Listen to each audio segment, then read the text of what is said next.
মানুষের কি এরকম করা সম্ভব যে মৃত্যু পথযাত্রী, মানে মৃত ব্যক্তি না, যে মানে যার শরীরে প্রাণশক্তি নেই সেরকম না, মৃতপ্রায় ব্যক্তিকে কি ফেরানো যায়? আমি আমার হাতটা দিয়ে কি করতে পারি?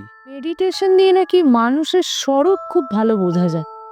আপনার সামনে যে মানুষটি দাঁড়িয়ে, তার স্বরূপ, তার ইন্টেনশন, সে কি বলতে চাইছি, আপনি খুব ভালো বুঝতে পারেন। তো এইগুলো কি সম্ভব? তোমার উপর যে হিংসা করছে বা তোমার শত্রুরা তোমার বশে চলে আসছে, এইটাই হচ্ছে সাইড এফেক্ট। আচ্ছা, তোমার ডিভোর্সটা যেটা আটকে মানে হয়ে যাচ্ছিল, সেইটা রিডিউস হয়ে গেল, আমার ডিভোর্সটা হলো না, রিলেশনশিপটা ভালো জোড়া লেগে গেল, এইটাই হচ্ছে সাইড। আমার তো মনে হয় হিলিং সাবজেক্ট বা রেইকি সাবজেক্টটা মানুষের মধ্যে এখন নিজের থেকেই এগুলো শেখা প্রসেসটা শুরু করা উচিত।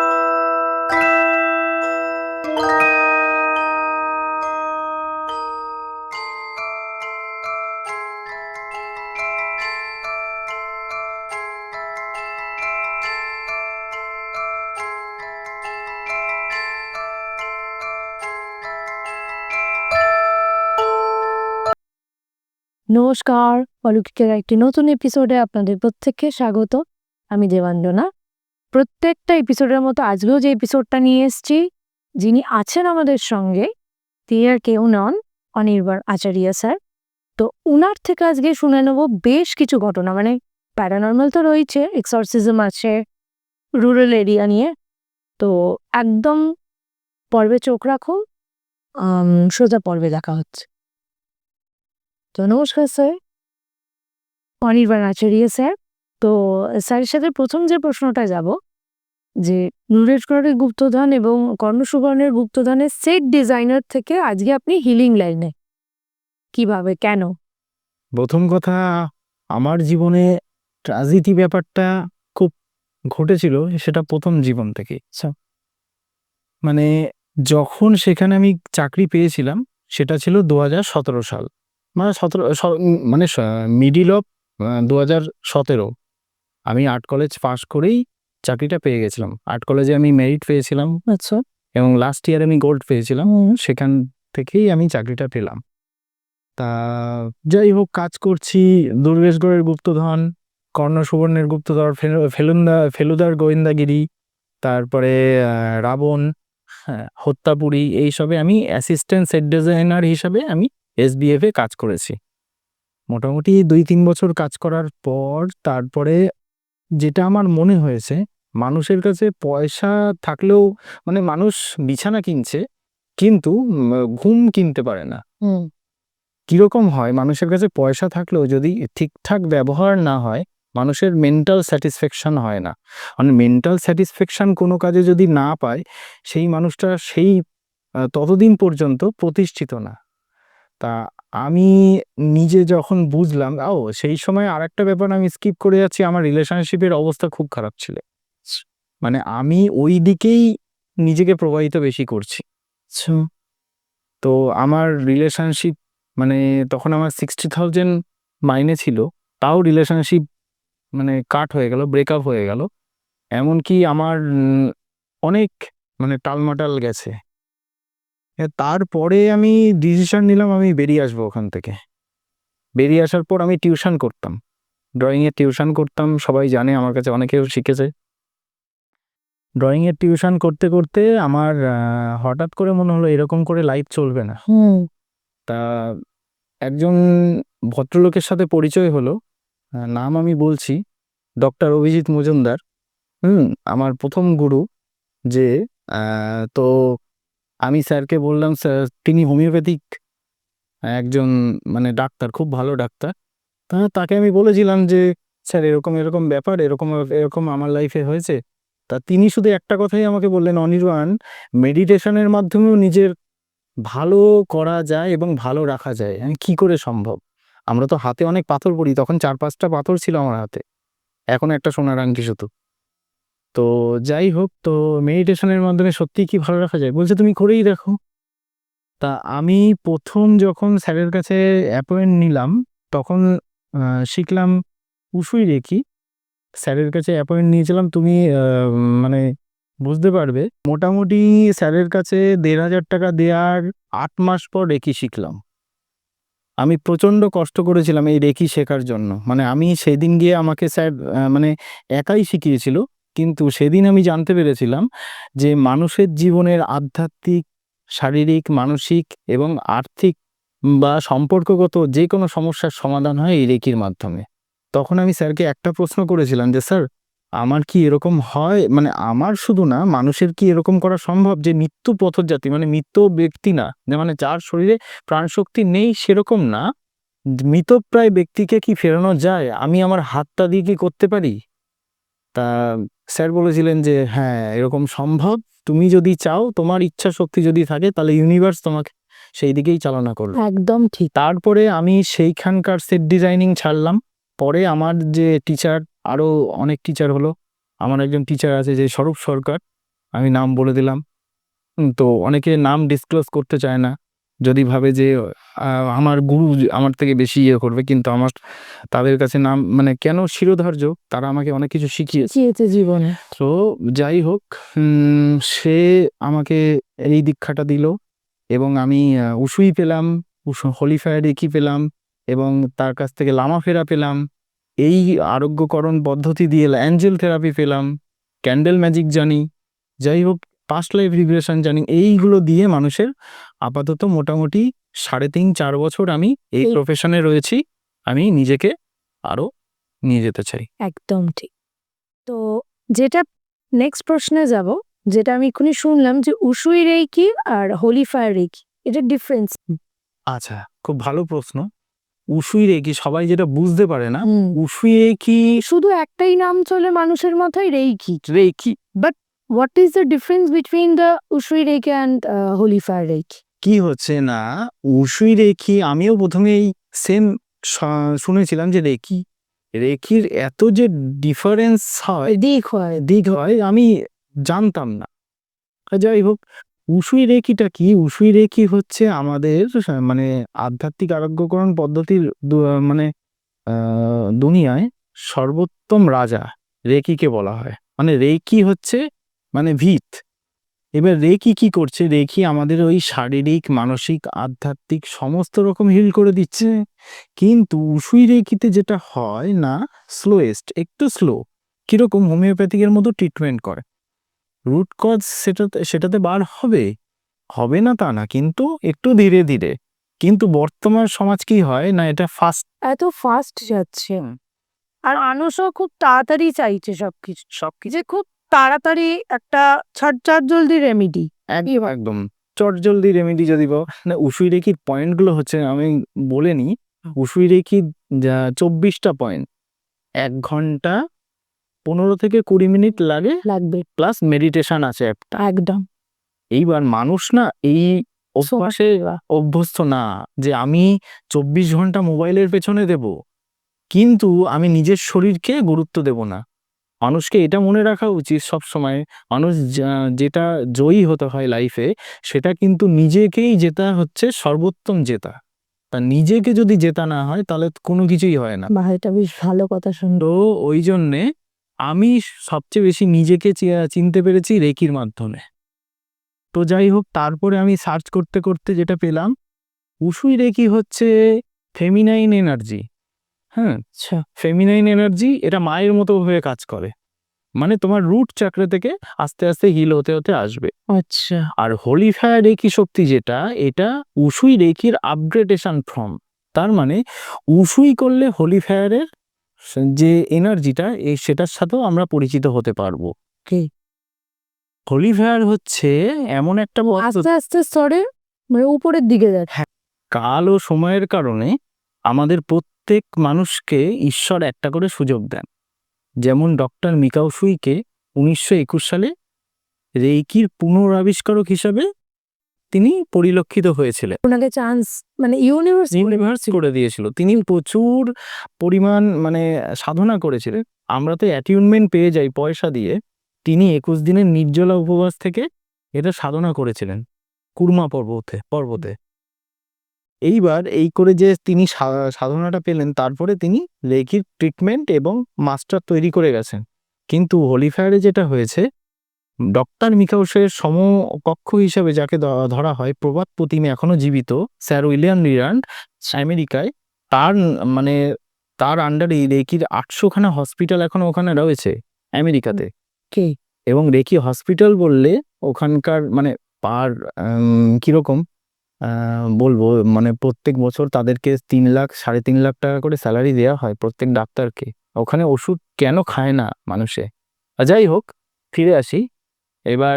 ডক্টর উইলিয়াম লিরান্ড কি করলেন, মানে 2012 সালে তিনি যিশুর সাথে যখন মানে তার স্পিরিচুয়াল অ্যাডভাইজার জেনিস জোনসের কাছ থেকে যখন জানতে পারলেন একটা স্পিরিচুয়াল শক্তি এসে রেকির থেকে আরও উচ্চতর শক্তি যখন তার কাছে ধরা দিয়েছে, তখন সেই মানে এনার্জিটাকে নিয়ে নার্চার করতে করতে আস্তে আস্তে 2015 সাল এবং 18 সালে Usui holy fire 3 world peace reiki নামে যেটা অভিহিত হলো, সেটাকে তখন মানে অ্যাটিউনমেন্ট না দিয়ে, অ্যাটিউনমেন্ট দিতে গেলে কি হয়, অ্যাটিউনমেন্ট দিতে গেলে টাচ করে দিতে হয়।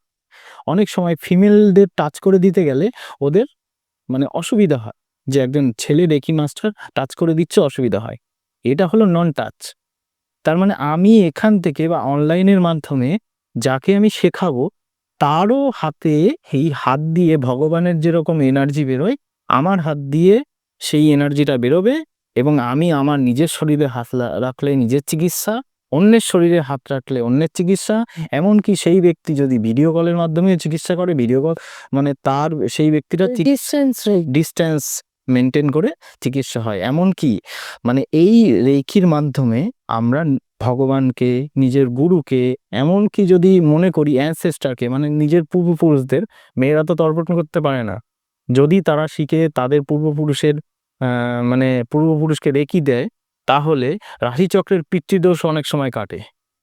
মানে সবকিছু কিভাবে রিলেটেড অবশ্যই, মানে রেকির সাথে নবগ্রহ রিলেটেড আছে, সেটা আমি হয়তো পরে যদি কোনো এপিসোড হয় তাহলে আমি বলবো। ওকে, এই নবগ্রহ আর আমাদের যে চক্রাস এগুলো কিভাবে অ্যালাইন্ড হয়? মানে নবগ্রহ হচ্ছে যেটা রাশিফল দিয়ে বিচার হয়, আর আমাদের বডিতে 7 চক্রাস আমরা যতটুকু জানি। তো এটা কিভাবে ব্যালেন্স হয়? আচ্ছা, আমরা কি জানি ভাগ্য চক্র, তার মানে ভাগ্য আমাদের চক্রে থাকে। এ মতো অবস্থায় সাধারণ মানুষরা জানেই না কেউ আমাদের চক্র বলে কোনো কাণ্ড কারখানা, আমাদের শরীরের বাইরে আরো 5টা শরীর আছে, এরকম এই 5টা শরীরের মধ্যে 7খানা চক্র আছে বিদ্যমান, কেউ জানেই না। কিন্তু ভূগোল ইতিহাসে পড়ানো হচ্ছে, মানে এই নিয়ে কোনো নার্চার হয় না, রামায়ণ মহাভারতও পড়ানো হয় না, কিন্তু বেশিরভাগ পড়ানো হয় আমাদের মেটেরিয়ালিস্টিক ওরিয়েন্টেড সমস্ত কিছু। একদম। কিন্তু আমাদের যদি ছোটবেলা থেকে বলা হতো যে আমাদের চক্রকে বেশি করে ধ্যান করতে বা এই ভাগ্য নিয়ে বেশি নার্চার করতে, তাহলে আমরা সমস্ত কিছু কিন্তু পারতাম। পেছনে যে ছবিটা আছে এই 7খানা চক্র, এই 7খানা চক্র আমাদের হচ্ছে জীবনের আধ্যাত্মিক, যেটা আগে বললাম, আধ্যাত্মিক, শারীরিক, মানসিক এবং সম্পর্কগত এবং অর্থনৈতিক যে কোনো সমস্যার সমাধান করে এই চক্রকে হিলিং করলে। তাহলে কিভাবে দায়ী?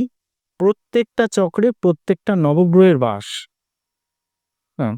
তার মানে আমাদের মানে ধরো যে কোনো মানুষের সাড়ে-সাতি চলছে, এবার সাড়ে-সাতি চললে মেনলি হয় কি, আর্থিক দিক থেকে টানাপোড়েন হবে। তার মানে গ্রহদের কি হয়, গ্রহ থেকে আমাদের চক্র পর্যন্ত একটা ইথায়ার কর্ড আছে, সেই কর্ডটাকে ভগবান মানে গ্রহ হচ্ছে সরকার পক্ষ, আর আমাদের এই হিলিং মোডালিটি হচ্ছে আর একটা, যেটা আমি পরে আসছি। ওইখান থেকে এই পর্যন্ত আমাদের শরীরের এই পঞ্চকোষের মধ্যে একটা কর্ড আছে, সেই কর্ডটাকে কেটে দেওয়া হয়। কে কাটে এখনো পর্যন্ত আমি জানি না, তবে এই কর্ডটাকে কেটে দিলে এর প্রভাবটা কমে যাবে। তার মানে আমার ওই আর্থিকগত সমস্যা তৈরি হবে। কিন্তু রেইকি বা আধ্যাত্মিক আরোগ্যকরণ পদ্ধতিগুলো কি হচ্ছে, আমরা অতিরিক্ত এনার্জি পাচ্ছি নিজের মধ্যে, অ্যালাইন করতে পারছি, সেইটা যদি আমি আমার শরীরের বিভিন্ন পয়েন্টে দিই, তার মানে ওই মূলাধার চক্রে যদি দিই, তারপরে মূলাধার চক্র মানে গ্রহরাজের বাস, ওই চক্রকে যদি বেশি অ্যালাইন করি তাহলে আমার সাড়ে-সাতি ঠিক হতেও পারে।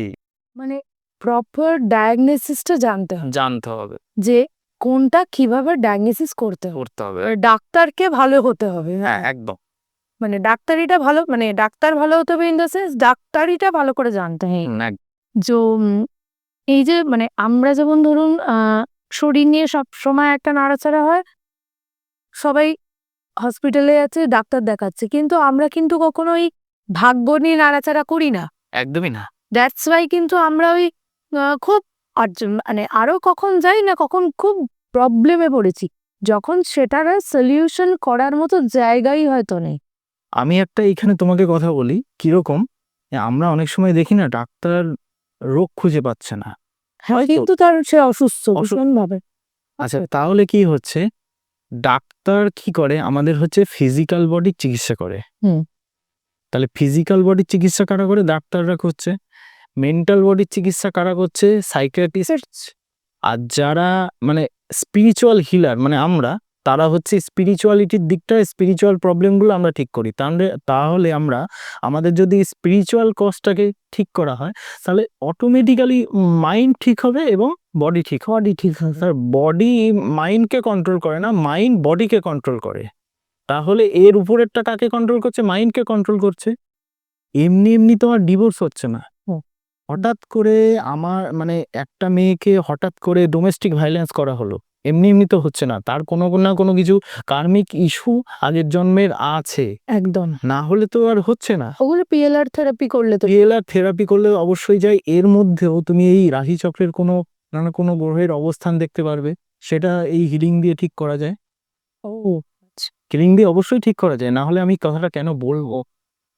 মানে যে কথাটা আমি বারবার ওই জন্য বলছিলাম যে আমরা যখন খুব প্রবলেমে পড়ি তখন গিয়ে এমন একজনের কাছে গেলাম, সেটা তো ঠিক লোক হলে ঠিক হবে, ভুল লোক হলে ভুল, বা এই যে কারণে আমি বারবার আপনাদেরকে পূর্ববর্তী বেশ কিছু এপিসোডে বারবার বলছি যে কারণে আমাদের অলৌকিকের যাত্রা, যে আপনাদেরকে সঠিক পথটা দেখানো। কারণ যখন আপনারা প্রবলেমে পড়বেন, ওই সময় কিন্তু গিয়ে কোনো মানুষের কাছে, কোনো অ্যাস্ট্রোলজার, কোনো স্পিরিচুয়াল হিলার খুব একটা কিছু মানে হয় না। তার থেকে আপনার আগে থেকে বেশ কিছু সাবধান হয়ে যায়।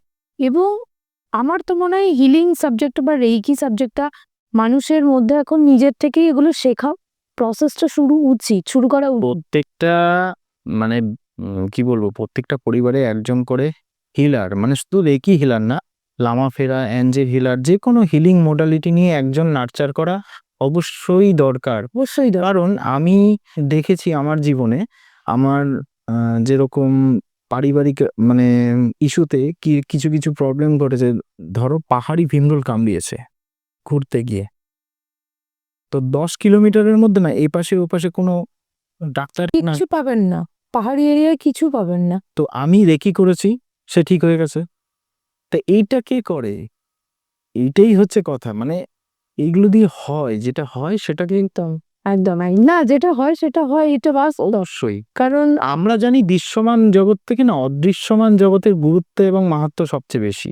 যেটা দেখা যায় না সেটাই পৃথিবীতে বেশি বেশি করে আছে। একদম তার মানে আমাদের শরীরের বাইরে যে 5টা কোষ আছে, তার মানে আমাদের এই যে শরীরটা সেটা হচ্ছে অন্নময় কোষ, তারপরে হচ্ছে প্রাণময় কোষ, তারপরে হচ্ছে মনোময় কোষ, তারপরে বিজ্ঞানময় কোষ, তারপরে আনন্দময় কোষ। ধরো একটা ব্যক্তির বিজ্ঞানময় কোষ মানে সে ছেলেটা পিএইচডি করেছে, ওয়েল এডুকেটেড, সমস্ত কিছু ভালো, পয়সা করিও আছে ভালো, কিন্তু বিজ্ঞানময় কোষ পুরোপুরি নষ্ট। ছেলেটার কি হবে জানো? ছেলেটার যেটা হবে, মেন্টাল ক্ল্যারিটি থাকবে না, এক দ্বিতীয়ত কথা, এইটা ওর হচ্ছে পড়াশোনার বই, এটাও একটা পরে বুঝতে পারবে না। হ্যাঁ, এইটা আমার দাঁত মাজার মাজন, এটা আমার বুঝতে পারবে না। বিজ্ঞানময় কোষ নষ্ট হয়ে গেলে এটা হয়। হিলিংয়ের দ্বারা এইগুলোকে, এই কোষগুলোকে ঠিক করা যায়। তার মানে আমাদের স্কুল কলেজে পড়ানো হয়নি এই যে ভৌতিক শরীরের বাইরে 4টে শরীর আছে, এই শরীরটাই হচ্ছে সমস্ত কিছু, আমাদের ধারক এবং বাহক। যেটাকে কি আমরা ওরা বলি, এইটাই হচ্ছে অরা, তার মানে ইলেকট্রোম্যাগনেটিক ফিল্ড। মানে প্রত্যেকটা মানুষের তো আলাদা আলাদা ইলেকট্রোম্যাগনেটিক ফিল্ড। একদম একদম একদম।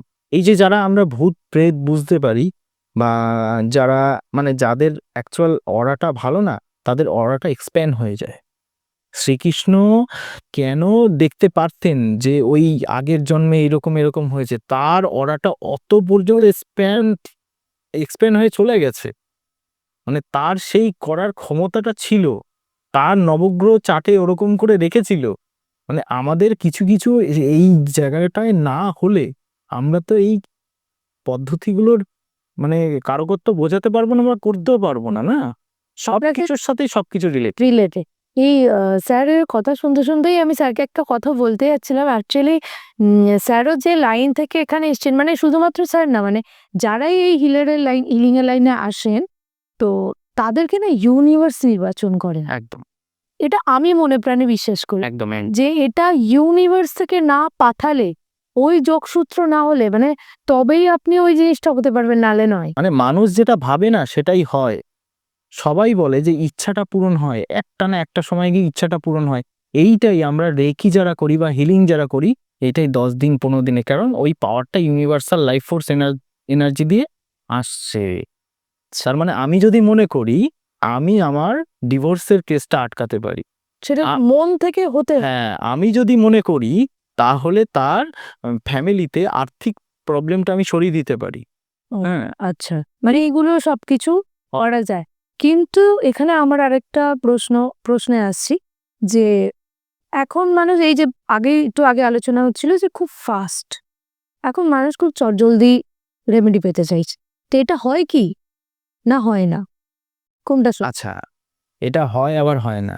আমি অনেস্টলি এবং আমি একজন রেকি মাস্টার হিসাবে আমি যখন 5টা মানে যে শুভঙ্কর নীতি মানবো, তাহলে আমি অনেস্টির সাথেই আমি বেকার বেকার কেন আমি লোক সমাজের কাছে আমি বলতে যাবো এটা হয়ে যায় ওটা হয়ে যায়। এখন যে মিথগুলো উঠেছে সেটা পয়সা কামানোর জন্য উঠেছে। আমি যেটা বলবো হিলিং হয়, হিলিং মোডালিটির ফার্স্ট মানে স্লোয়েস্ট ব্যাপারটা আছে। যার আধার যত ভালো, মানে যার অরা যত ভালো, তার হাতে কাজ তত তাড়াতাড়ি হবে, প্রথম কথা। আর দ্বিতীয়ত কথা, রেকি দিয়ে কাজ হয় খুব তাড়াতাড়ি, লামাফেরা দিয়ে কাজ হয় খুব তাড়াতাড়ি। কিন্তু আমাদের ক্লায়েন্ট বা পেশেন্ট, হ্যাঁ, সবসময় এটা হয়তো ভেবে নেয়, তাদেরও দোষ না, তারা একটা মানে ওই প্রবলেমেটিক এরিয়া থেকে আসছে, তো তাদের মনের যে অবস্থাটা সেটাও বোঝা আমাদের কর্তব্য, এবং আমাদের যে মানে যেটা আমরা করব তাদেরও বোঝা কর্তব্য। মানে আমার উপর যখন দায়িত্ব দেওয়া হচ্ছে তখন এটা করতে হয় কি, তাদের ধৈর্য ধরতে হবে। কিরকম, যে আমি যদি কোনো ডিউরেশন নিই যে এই কদিনের মধ্যে আমি করে দেবো, এটা বাড়তে পারে, কারণ তাকে যখন সেই রুলস রেগুলেশন মেনটেন করানো হচ্ছে অনেক সময় করতে পারে না, বা তার পূর্বজন্মের কিছু পাপ আছে বা কার্মিক রিলেশনসগুলো সেই রিলেশনগুলো আমাদের এই নবগ্রহের ইয়ের মধ্যেই রয়েছে, সেইগুলোকে তো আমাকে কাটাতে হবে। আমরা তো তাদের উপরে যেতে পারি না, ঈশ্বরের উপরে আমরা নয়। তাহলে ঈশ্বরের উপরে যদি আমরা যেতে পারি তাহলে 1 কোটি টাকার লটারিও বাজাতে পারি, বা আমি ইন্ডিয়ার প্রধানমন্ত্রীর সাথে পাকিস্তানের প্রধানমন্ত্রী মিল করিয়ে দিলাম, কিন্তু সেটা সম্ভব নয়। যেটা লজিকে আসবে সেটা হবে। টেস্ট প্রমাণে এনার্জিও তাহলে কাজ করবে বায়োলজিক, ইললজিক্যালি কোনো কাজ কাজ করে। এনার্জি করবে না। যেরকম এরকম অনেক সময় হয়, আমার কি ব্যাপার, আমার অবৈধ সম্পর্কটা একটু জোড়া লাগিয়ে দিন তো, স্পেল করে বা ইয়ে করে হবে না। বা এরকম হয়, আমার রিলেশনশিপটা জোড়া লাগিয়ে দিন তো। এদিকে মেয়েটা দেখলো বা ছেলেটা দেখলো যে ছেলেটার সাথে যে রয়েছে মানে মেয়েটা রয়েছে কিরকম, এখন খুব ভালো, কিন্তু ভবিষ্যতে রেকি বুঝলো বা লামাফেরার যে আধ্যাত্মিক আরোগ্যকরণ পদ্ধতি দিয়ে যে কাজগুলো করছি, তখন বোঝা গেল বা এরকম হচ্ছে যে ছেলেটার মধ্যে কোনো না কোনো গিল্ট আছে। ছেলেটা হয়তো তাকে বিয়ের পরে মারতে পারে, বা এরকম আপনি করতে করতে বুঝতে পারছেন যে অবশ্যই এরকম ঘটনা ঘটতে পারে। করতে পারে। আমি বলেও দেবো তাকে যে এই রিলেশনশিপ হবে না, বা এই প্রবলেমটা এই এই পর্যন্ত যাবে, তুমি কিন্তু এটা করবে না। আমি ধরো নাও বুঝতে পারলাম, কি করবে, ক্লায়েন্টকে দেখিয়ে দেবে, যে ক্লায়েন্ট আমার কাছে এই এসে করছে তার হয়ে দেখিয়ে দেবে যে এই ছেলেটা বা এই মেয়েটা এরকম, আর তার স্বরূপটা তুলে ধরবে। এক্ষেত্রে আমার ক্ষেত্রেও হয়েছে, এটা অনেকের ক্ষেত্রে হয়েছে, স্বরূপটা তুলে ধরছে রেকি করার পর যে ছেলেটার চরিত্রটা ভালো না। আচ্ছা, ছেলেটার আরেকটা বিয়ে ছিল বা মেয়েটার আরেকটা বিয়ে ছিল, মাল্টিপল রিলেশনশিপ রয়েছে, এরকম হয়েছে, তাহলে কাটিয়ে দেওয়াই ভালো। অটোমেটিক্যালি কেটে যাবে। লাভ স্পেল করলেও অনেকের কার্মিক রিলেশন বা যদি কোনো সমস্যা থাকে ভবিষ্যতে তাহলে সেটা কেটে যায়। তার মানে এই আধ্যাত্মিক আরোগ্যকরণ পদ্ধতি যেটা মিথ যে আমাদের ব্ল্যাক ম্যাজিক করে সমস্ত কিছু করেছে, এটা ভুল কথা। তোমার জন্য যেটা সর্বোচ্চ ভালো সেটার জন্যই কাজ করবে। মানে এটা দিয়ে শুধুমাত্র ভালোই করা যায়, কোনো রকম ব্ল্যাক বা কোনো কিছু খারাপ করা যায় না। যদি করা হয় তাহলে নিজের চক্রগুলো ব্লকেজ তৈরি হয়ে যাবে। আচ্ছা, মানে তার মানে বলছেন যে এই রেইকি মানে উশুই রেইকি বা হোলি ফায়ার রেইকি বা লামা ফেরা, মানে এটার কোনো সাইড এফেক্ট একদমই নেই। অনেক মানুষ আছেন যারা বলেন সাইড এফেক্ট আছে, মানে অনেক বড় বড় গুরুরা বলছেন আচ্ছা বা তারাও এটার বিরোধী। আচ্ছা, সাইড এফেক্ট যদি বলতে হয়, হ্যাঁ সাইড এফেক্ট আছে, আমিও তো বলছি সাইড এফেক্ট আছে। কি সাইড এফেক্ট আছে না, তোমার উপর যে হিংসা করছে বা তোমার শত্রুরা তোমার বশে চলে আসছে, এইটাই হচ্ছে সাইড এফেক্ট। আচ্ছা, তোমার ডিভোর্সটা যেটা আটকে মানে হয়ে যাচ্ছিল সেইটা রিডিউস হয়ে গেল, আমার ডিভোর্সটা হলো না, রিলেশনশিপটা ভালো জোড়া লেগে গেল, এইটাই হচ্ছে সাইড। মানে বিজনেস হচ্ছেন, হ্যাঁ বিজনেস, এবার কারুর বিজনেসে প্রচুর মানে গ্রোথ বেশি, সে রেকি করার পর আরো গ্রোথ করছে, তার মানে এইটাই সাইড এফেক্ট, আর কিছুই না। একদম। তাহলে তো সেটা তো ভালো সাইড এফেক্ট, অবশ্যই। ভালো কাজের ভালো সাইড এফেক্ট। হুম। তো নেক্সট প্রশ্নে যাই। আচ্ছা স্যার, এই যে ধরুন আপনারা তো হিলিং এর কাজ সবসময় করছেন, তো এই যে এখন যে বাইরে এত বাজে ধরনের ধরুন তন্ত্রক্রিয়া করা হচ্ছে বা ব্ল্যাক ম্যাজিক করা হচ্ছে, এইগুলোকে আপনারা কিভাবে আটকান? এটা প্রথম কথা, আমি একটু বলি, রেকি সম্বন্ধে একটু বলি। রেকি দিয়ে তো করাই যায়। আমরা যারা রেকি করি বা যে আমার কাছে রেকি শিখবে বা হিলিং মডালিটি শিখবে, তাকে আমি এমন করেই শেখাবো যে ঠিকঠাক মতো যদি রেকি করা হয় বা আমি যদি ঠিকঠাক রেকি করি, এইগুলো রিডিউস হয়। আর রেকি যারা করে না, তাদের শর্ট চক্র সবসময় অ্যাক্টিভেট থাকে। মানে এই সপ্ত চক্র ছাড়া আরো চক্র আছে, আরো বিভিন্ন চক্র আছে। 114 অব্দি আছে। হ্যাঁ, এইবার এই যেটা শিফট ক্রস করেছি। হ্যাঁ, এই চক্রগুলো সবসময় অ্যাক্টিভেশন থাকে। আর মানে চক্র অ্যাক্টিভেট থাকলে আমার সবসময় প্রাণশক্তি আসতে থাকে। একদম। তাহলে প্রাণশক্তি আসলে ভালো প্রাণশক্তি আসবে, খারাপ নিশ্চয়ই আসবে না। তার মানে এটা করলে কি হবে, যেটা যে করছে, যে নেগেটিভ ক্রিয়াটা আমার মধ্যে করছে না, তার কাছে ব্যাকফায়ার হয়ে চলে যাবে। এবং এটাও বলছি, যাদের কাছে এটা ব্যাকফায়ার হয়ে যায় তাদের 10টা তান্ত্রিক বসেও কিছু করতে পারে না। কেন এত খারাপ পরিণতি হয় না? কারণ আমরা তো সৎভাবে থাকছি, আর যে করছে তার ইন্টেনশনটা বাজে, আমার ইন্টেনশনটা বাজে নয়, তো আমার খারাপ হবে কেন? ওই জন্যে শুধুমাত্র আজকের দিনের জন্যই কৃতজ্ঞ চিত্তে জীবনযাপন করুন। একদম। আরো 4-5টা নীতি আছে, সেগুলো বললাম না। কৃতজ্ঞ চিত্তে জীবনযাপন করুন, উদ্বিগ্ন থাকবেন না, তারপরে ক্রোধান্বিত হবেন না, বা এই যে সৎভাবে জীবনযাপন করবেন, জীব জগতের প্রতি শ্রদ্ধা ভালোবাসা কেমন করবেন, মানে আমি তার প্রতি শ্রদ্ধা জানালাম।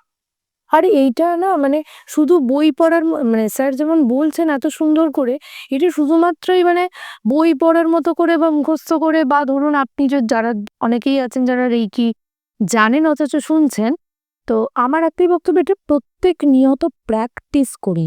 প্র্যাকটিসের মধ্যে আমার সবচেয়ে বেশি মানে যেটা হয়েছে, 1000-এর উপরে এখনো ক্লায়েন্ট হয়ে গেছে।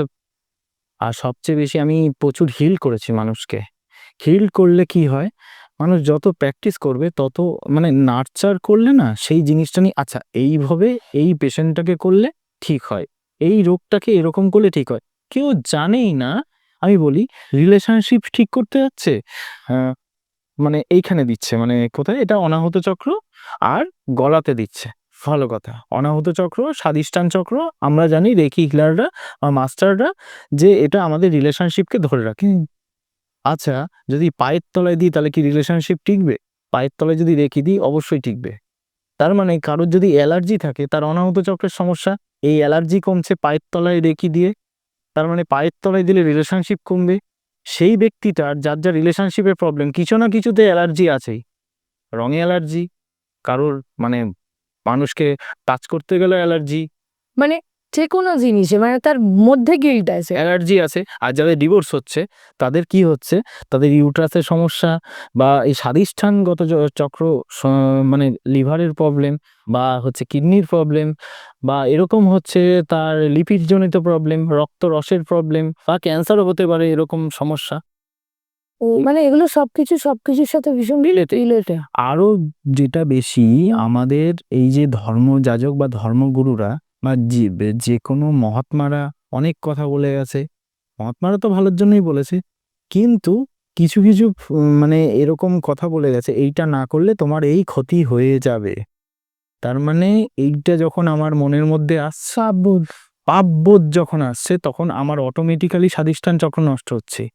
স্বাধিষ্ঠান চক্রের খাওয়ার হচ্ছে ওটা না, ওটা হচ্ছে স্বাধিষ্ঠান চক্রের অ্যান্টি চিন্তা। তাহলে অ্যান্টি চিন্তা হলে আমাকে ওই চক্রটা সংকুচিত হতে থাকবে। তার মানে প্রাণশক্তি আসছে না, তার মানে আমার নর্মালি ভাবেই সমস্ত রিলেশনশিপ ভাঙতে থাকবে। মানে সবকিছু কিভাবে কানেক্টেড, মানে আমাকে যখন পেশেন্ট করতে হয় সমস্ত দিক ভেবে নিয়ে পেশেন্ট করতে হয়। আমরা মানে যেমন ধরুন আমরা যেমন শরীর সবসময় ভাবি যে লিভার খুব ইম্পর্টেন্ট, হার্ট খুব ইম্পর্টেন্ট, কিন্তু আপনারা জানেন আপনাদের গাট কতটা ইম্পর্টেন্ট, মানে যেটাকে অন্ত্র বলি, মানে যেটা দিয়ে স্বাধিষ্ঠান চক্র নিয়ে যেটা কথা বলে, ওটা বলে নাকি ওটা থেকে হ্যাপি হরমোন রিলিজ করে।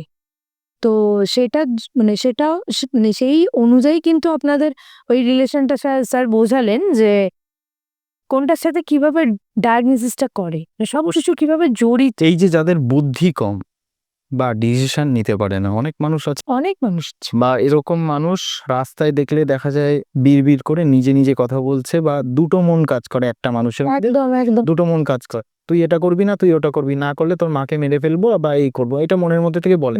অনেক মানুষের আছে যাকে বলা হয় ওসিডি পেশেন্ট। আচ্ছা, এইগুলোর হিলিং হয়, এটা কোথায় হিলিং করতে হবে? ঠিকঠাক যদি হিলিং করা যায়, পেট মানে আমাদের এই পেট আর মাথা হিলিং করতে হবে। তাহলে পেট ভালো তো মাথা ভালো। মাথা ভালো, একদম তাই, পেট ভালো তো মাথা ভালো, ওটাই আমি বললাম। তো ওই জন্য পেটে বুদ্ধি থাকে, মানে মাথায় বুদ্ধি থাকে না, পেটেই বুদ্ধি থাকে। মানে আমরা ছোট থেকে শুনে তো পেটে পেটে বুদ্ধি। হ্যাঁ, এই কথাটা কিন্তু একদম মিলে গেছে এখন। মানে তো যেটা নিয়ে কথা হচ্ছিল যে ধরুন ব্ল্যাক ম্যাজিক, তো মানুষ তো নানানভাবে ধরুন তন্ত্রক্রিয়া করছে, সেটা দশমহাবিদ্যাকে কাজে লাগিয়েও করছে, বা খুব খারাপ কিছু অ্যান্টিটিস দিয়েও কাজ করাচ্ছে, অনেকে ডেমোনোলজি দিয়েও খারাপ কাজ করে। কিন্তু আমি শুনেছি ডেমোনোলজি দিয়ে খারাপ হয় না, খারাপ কাজ হয় না, হয় না। আমি ওটাই বলছি, ডেমোনোলজি দিয়ে তো খারাপ খারাপ কাজ হয় না, এটা বলে, এটা মিথ। ডেমন কখনো খারাপ চায় না, খারাপ করে না, এটা করে মানে আমি বললাম এই কারণে অনেকে বলছে আমি এইটা করছি, কিন্তু করতে পারে না, উল্টে আরো তার খারাপ হবে। একদম তাই, কারণ অলরেডি ডেমোনোলজির একটা এপিসোড আমাদের হয়ে গেছে, এটা আপনারা চ্যানেলে পেয়ে যাবেন, ইন্দ্রাণী ম্যাডাম করে গেছেন। তো ওখানে উনিও বারবার বলেছেন যে ডেমনস নিয়ে কিন্তু কোনো খারাপ কাজ হতেই পারে না, কারণ হয় না। আর তো যাই হোক, তো অন্য কিছু দিয়ে তো তারা খারাপ তো করছে। আচ্ছা ধরুন আপনারা বলতে পারবেন যে মানে কারোর স্বরূপ দেখে যে হ্যাঁ এরকম কাজ করতে পারে, এরকম কিছু বলা যায়? এটা বলা যায়, তখন আমার আধ্যাত্মিক লেভেলটা আরো উচ্চতর ফ্রিকোয়েন্সিতে যেতে হবে, বা তাকে হিলিং করতে করতে করতে করতে আমি যেরকম মোটামুটি 5 থেকে 7 দিনের মাথায় বলে দিই, বলবো না কেন, কারণ যেটা আমার সে ক্লায়েন্ট, যদি তার খারাপটা আমি অবশ্যই খারাপ হতে পারে তো আমি বলে দেবো তোমার এটা খারাপ হতে পারে, আর ভালো হতে পারলে অবশ্যই বলে দেবো এটা এই কদিনে। আচ্ছা ধরুন যারা মেডিটেশনের লাইনে আছে, মানে আমি একটা জায়গায় শুনেছিলাম, উনিও খুব মেডিটেশন নিয়ে কথা বলতে এসেছিলেন একটা সেমিনারে, আমি ওনার কাছে শুনেছিলাম যে মেডিটেশন দিয়ে নাকি মানুষের স্বরূপ খুব ভালো বোঝা যায়। আপনার সামনে যে মানুষটি দাঁড়িয়ে, তার স্বরূপ, তার ইন্টেনশন, সে কি বলতে চাইছি, আপনি খুব ভালো বুঝতে পারেন। তো এইগুলো কি সম্ভব? মানে এভাবে কি হয়? আপনি ধরুন সামনে মানুষটা দাঁড়িয়েছে, তাকে আপনি জাজ করতে চাইছে যে সে আপনার কাছে খারাপ করতে এটা কেন হয়? প্রশ্নটা করলে খুব ভালো হয়েছে। যারা আমরা রেকি জানি, লাইক ইয়োগা, মেডিটেশন, হ্যাঁ মেডিটেশনের মতো অত বাস্ট সাবজেক্ট না, কিন্তু লাইক মেডিটেশন, একদম দু ক্ষেত্রেই কি হয় আমাদের, মানে যেটা হয়, কেউ আমরা শিব শক্তি নিয়ে কাজ করি, কেউ কালী সাধনা নিয়ে করি, দশমহাবিদ্যা নিয়ে করি, কেউ মেডিটেশন করছি, রেকি করছি, লামাফেরা করছি, সবই গিয়ে ওই সেই পরমাত্মার সাথে মিলিত হচ্ছে। এনার্জিজ আর গন ওই একটা জায়গায় আছে। তার মানে ওখানেও মেডিটেশনে আমার 7টা চক্র অ্যাক্টিভেট থাকছে, রেকিতেও 7টা চক্র অ্যাক্টিভেট থাকছে, লামাফেরাতেও থাকছে, সমস্ত কিছুতেই থাকছে। ন্যাচারালি কি হচ্ছে যেটা আমি বলতে চাইছি, আমার আজ্ঞা চক্র খোলে। তার মানে আজ্ঞা চক্রের প্রথম কাজ কি? আমি পরি অ্যাঞ্জেল দেখবো সেরকম না, আমি ভগবান দেখবো সেই রকম না, যেটা যেরকম সেটা সেরকম কাজ। আমি অন পডকাস্ট বলছি, এখনকার সময়ে আজ্ঞা চক্রকে বন্ধ করার জন্য অনেক কিছু হচ্ছে। কিরকম? কিরকম যদি বলা হয়, আমরা যে মাজন ইউজ করি, মাজনে বড় বড় করে লেখা আছে, ওখানে একটু পড়লে দেখা যাবে সোডিয়াম লরেন্স সালফেট হ্যাঁ আছে। এবং ফ্লুরিন, যেটা গ্যাজা তৈরি হয়, সেইটা দিলে আজ্ঞা চক্র আমাদের এই যে এখান থেকে একটা রড আর এখান থেকে একটা রড ঢোকালে যে প্লাস চিহ্ন হয়, এই প্লাস চিহ্নর ওইখানেই একটা আজ্ঞা চক্র থাকে, ত্রিনয়নটা, হ্যাঁ। ওইটা ব্লক হয়ে যায়। এমনকি এই যে সিরিয়াল বা করার কি কারণ? এটা ইন্টেনশনটা একটাই, আমরা যদি জেনে যাই সমস্ত কিছু, জেনে কি হবে? তাহলে জানতে পারলে তো অনেক সমস্যা হবে। সমস্যার সৃষ্টি হবে। ওই জন্যেই আমাদের ওষুধের দোকানে বেশি লাইন, যোগা সেন্টারে বা রেকি বা এই যে হিলিং মোডালিটিতে কম মানুষ আসে, কারণ তারা বলে যে ওষুধ খেয়েই আমি বাঁচবো। কেউ সবাই শর্ট টার্মেই যায়, কেউ লং টার্মে যায় না, এই আর কি। কিন্তু লং টার্মে হলে কি শরীরটা আমাদের ভালো থাকে। আমারও তো হাঁপানি ছিল, প্রচন্ড হাঁপানি ছিল। আমি তো 8 কলেজ পাস করেছি। অয়েল করলে তো অয়েল বা অ্যাপেল করলে প্রচন্ড অ্যালার্জি হয়। সেইখানে দাঁড়িয়ে আমি আমার শ্বাসকষ্টকে কমিয়ে ফেলেছি, 75% কমিয়েছি, সুস্থ তো আছি। আচ্ছা, তো স্যারের সাথে রেইকি নিয়ে অনেক আলোচনা হলো। তো নেক্সট আমাদের এপিসোড সম্ভবত লামাফেরা নিয়ে আসবে। তো আজকে আমাদের এপিসোড এইটুকুই। নমস্কার, সবাই ভালো থাকবেন, সুস্থ থাকবেন এবং সবাইকে শেয়ার করবেন বেশি করে, কারণ যেহেতু অলৌকিক, আপনারা জানেন যে অলৌকিক ডাইমেনশনস কিন্তু সবার জন্য, সবার সুবিধার্থে করা, যাতে মানুষ সতর্ক হয়, সচেতন হয়। আফটার অল আমরা এই নিয়েই কাজ করছি। অবশ্যই। কারণ এই যে স্যার বললেন একটা কথা যে রেইকি জানা বা চাকরা অ্যালাইন করা বা এই যে আমাদের মধ্যে যে প্রবলেমসগুলো সেগুলো ঠিক করা, যাতে আগে থেকে আমরা করতে পারি, যে পরবর্তীকালে আমরা কোনো প্রবলেমে না পড়ি। তো এই জন্যেই কিন্তু স্যার এত কিছু বললেন এবং একটা সঠিক পথ দেখানোর চেষ্টা করেছেন। তো আজকের জন্য এটুকুই। নমস্কার, সবাই ভালো থাকবেন।